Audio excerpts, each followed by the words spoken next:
یہ بھی پیش کیا. پھر اس کے بعد دو دوشیزہ کو پیش کیا. ایک کا نام تھا ماریا قبطیہ. قبطی اسے کہتے ہیں جو عیسائی ہو اور مصر کے رہنے والے ہوں. عیسائی ہو اور مصر کے رہنے والے ہوں اسے قبطی کہتے ہیں. تو حضرت دو دوشیزہ میں سے ایک کا نام تھا ماریا قبطیہ اور دوسرے کا نام سیرین تھا. اور ان کے ساتھ ایک بوڑھے شخص کو لگا دیا گیا.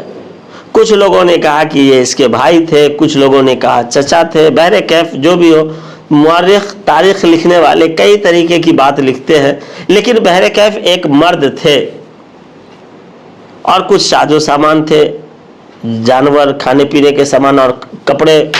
حضور صلی اللہ علیہ وسلم کے لیے بھی اس نے مقوقس نے دیا تھا. وہاں سے چلے.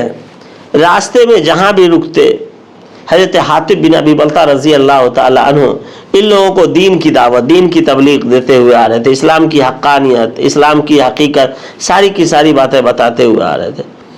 بالآخر حضرت ماریا قبطیہ اور حضرت سیرین قبطیہ نے اسلام قبول کر لیا.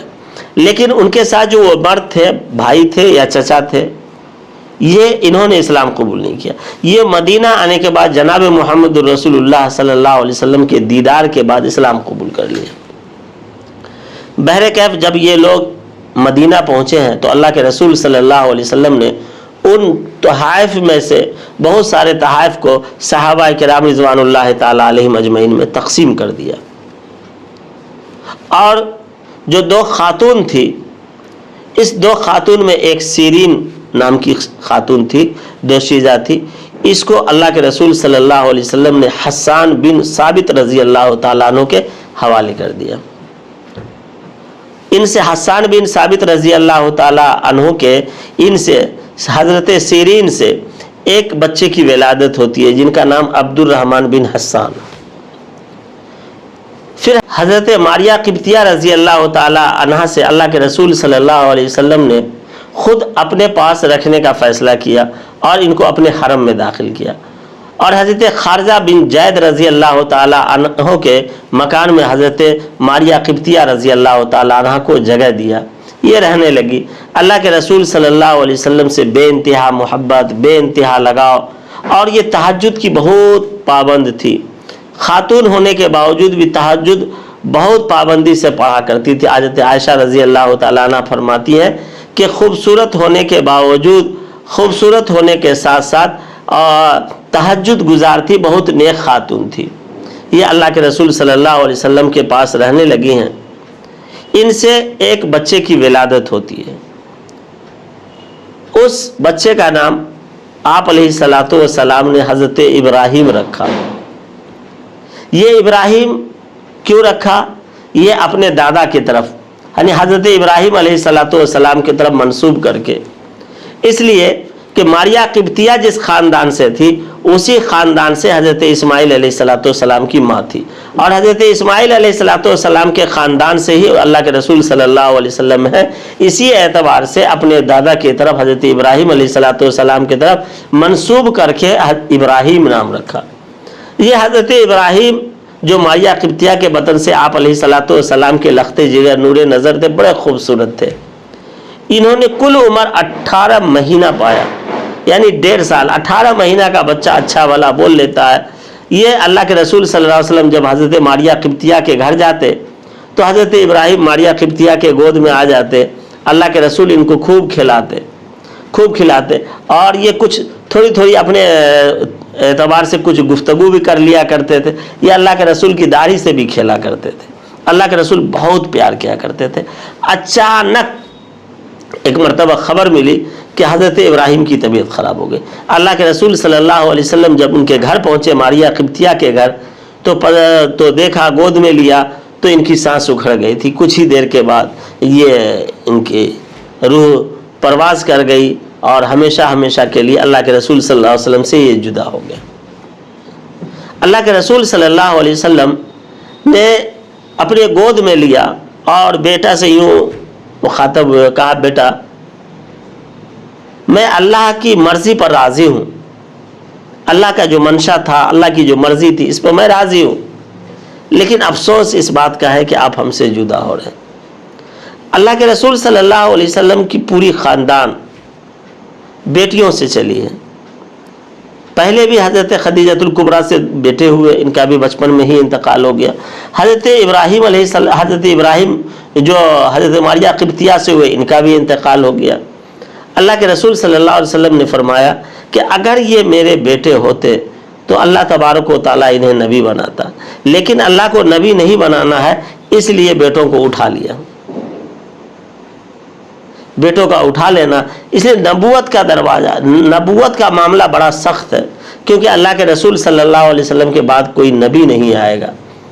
اس لیے اللہ کے رسول نے فرمایا کہ اگر نبوت ہونے والی ہوتی اور نبی آنے والے ہوتے تو میرا یہ بیٹا نبی بنتا، پھر لیکن نبی نہیں آئیں گے، اس لیے اللہ نے اٹھا لیا۔ پھر ایک موقع سے فرمایا کہ میرے بعد کوئی نبی اگر آتا تو حضرت جو ہے عمر ابن خطاب نبی ہوتے، لیکن نبوت کا دروازہ بند ہو گیا۔ اگر نبوت آنے والی ہوتی تو حضرت عمر ابن خطاب رضی اللہ تعالیٰ عنہ کو بھی بچپن میں ہی اٹھا لیا جاتا، لیکن چونکہ نبی آنے والے نہیں ہیں۔ تو حضرت ابراہیم علیہ السلام کے انتقال پر اللہ کے رسول صلی اللہ علیہ وسلم بہت مغموم ہوئے، آنکھ سے آنسو نکلنے لگے زاروں قطع۔ حضرت انس رضی اللہ تعالیٰ عنہ نے پوچھا کہ اللہ کے رسول صلی اللہ علیہ وسلم آپ رو رہے ہیں، آپ کی آنکھیں اشک بار ہیں، تو لیکن ایسے تو رونا نہیں چاہیے۔ اللہ کے رسول صلی اللہ علیہ وسلم نے کہا کہ گریہ و زاری کرنا، رونا، چلانا، پھاڑنا، تھپڑ مارنا، کپڑے چیرنا یہ منع ہے، لیکن محبت میں آنکھ سے آنسو نکل آئے تو یہ منع نہیں ہے۔ اس سے یہ پتہ چلا کہ اپنے عزیز، اپنے رشتہ دار، اقربا جو ہے عزیز رخصت ہوتے ہیں تو دل مغموم ہوتا ہے اور غم کی وجہ سے آنکھ سے آنسو آتے ہیں، تو اس کا منع نہیں ہے۔ اور یہ انسان کی ایک فطرت ہے، ایک فطری تقاضا ہے کہ انسان غم میں ڈوب جاتا ہے، انسان کی یہ فطرت ہے۔ تو اللہ کے رسول صلی اللہ علیہ وسلم نے اس طرح فرمایا۔ پھر حضرت ابراہیم علیہ حضرت ابراہیم رضی اللہ عنہ جو اللہ کے رسول صلی اللہ علیہ وسلم کے بیٹے ہیں، آپ علیہ السلام نے خود ان کے جنازے کی نماز پڑھائی، خود ان کے جنازے کی نماز پڑھائی ہے۔ انہی کے انتقال کے موقع سے سورج گرہن ہو گیا۔ لوگوں نے کہا کہ یہ آپ علیہ السلام کے بیٹے کے انتقال کی وجہ سے سورج گرہن ہو گیا۔ اللہ کے رسول صلی اللہ علیہ وسلم کو جب یہ بات معلوم ہوئی تو آپ علیہ السلام نے فرمایا نہیں، یہ اللہ کا نظام ہے، سورج کا، چاند کا، ستارے کا نکلنا اپنے وقت سے ڈوبنا، سورج گرہن ہونا، چاند گرہن ہونا، یہ اللہ کا نظام ہے، کسی کے پیدا ہونے اور مرنے سے اس کا کوئی لینا دینا نہیں ہے۔ اسی طرح جو لوگ یقین عقیدہ رکھتے ہیں کہ کسی کے انتقال، کسی کوئی اور معاملے کی وجہ سے چاند گرہن ہوا یا سورج گرہن، یہ عقیدہ بالکل غلط ہے۔ اللہ کے رسول صلی اللہ علیہ وسلم نے اسے ثابت کر دیا۔ پھر حضرت ماریہ قبطیہ رضی اللہ تعالی عنہ رہنے لگی اللہ کے رسول صلی اللہ علیہ وسلم کے ساتھ۔ اللہ کے رسول صلی اللہ علیہ وسلم کو کچھ ہی دنوں کے بعد وصال ہو گیا، 63 سال کی عمر میں، 11 ہجری میں بیوہ ہو گئیں، پھر رہنے لگی۔ اللہ کے رسول صلی اللہ علیہ وسلم نے اپنی زندگی میں ہی انہیں وظیفہ مقرر کر دیا تھا۔ وظیفہ مانے یعنی تنخواہ جو ہے فنڈ کہ اتنا ان کو ملے گا، یعنی ہر مہینے کبھی بھیج دیا کرتے تھے، کبھی 2 مہینے کا ایک مرتبہ، لیکن دیا کرتے تھے۔ آپ علیہ السلام کے بعد حضرت ابو بکر صدیق نے یہی وظیفہ دینا شروع کیا۔ فرمایا کہ اگر بیت المال میں نہیں بھی ہوگا تو میں اپنے جیب خاص سے حضرت ماریہ قبطیہ کو میں دوں گا، اور دیتے رہے۔ ان کے وصال کے بعد حضرت عمر ابن خطاب رضی اللہ تعالیٰ عنہ نے جو حضرت ماریہ قبطیہ رضی اللہ تعالیٰ عنہ کو یہ دیا ہے۔ پھر حضرت عمر ابن خطاب رضی اللہ تعالیٰ عنہ کے ہی زمانے میں 16 ہجری میں حضرت ماریہ قبطیہ رضی اللہ تعالیٰ عنہ اس دنیا سے رخصت ہوتی ہیں، اور حضرت عمر ابن خطاب رضی اللہ تعالیٰ عنہ نے جنازے کی نماز پڑھائی ہے۔ اس طرح سے ہماری یہ ماں، ہماری امت کی ماں جو ہے اس دنیا سے ہمیشہ ہمیش کے لیے رخصت ہو جاتی ہیں۔ اللہ تبارک و تعالیٰ ان کے قبر پر کروڑوں اربوں رحمتیں نازل فرمائے، اور ہمیں اور آپ سب کو اپنی اس ماں کے قبر کا دیدار نصیب فرمائے۔ اللہ ہمارا اور آپ سب کا حامی و ناصر ہو۔ السلام علیکم ورحمۃ اللہ وبرکاتہ۔ کے عالموں کا مرتبہ بہت بلند ہے، یہ وارث رسول ہے، وفا بہت بلند ہے۔